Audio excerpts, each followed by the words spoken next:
The transformation has begun. As you can see, if you watched the previous video, I've got different wheels on here. Nice tires. I took those off the tires off my other van. The wheels I had laying around.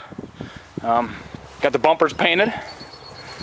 Nice bright white. And this is a cheap paint job, I'm not gonna lie. This is all tractor paint. But it's gonna look way better than it does. So anyway, just a very quick update on the goings on with this van. Like I say, it's looks pretty good. I got the carburetor rebuilt. Had to put a different alternator in because the adjusting bolt was stripped out in there, or broke off in there, excuse me. New spark plugs, better wires. I took those off of a low mileage motor. What else? I still need to clean up the inside. I've done all the kind of tune-up stuff, cap rotor, that kind of thing. I've got a new bypass hose that goes between the water pump and the intake because I'm not going to risk having that thing hatch.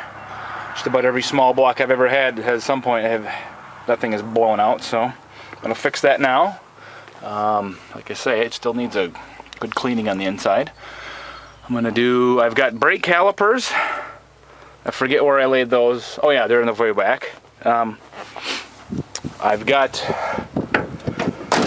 grease for the rear end. I'm going to do that. And today is Friday. And hopefully, maybe on Sunday, I get it painted. I got a long weekend. I need to get this done. And it's going to happen come hell or high water. And so maybe in a couple days we'll have another video of the van that's looking much better.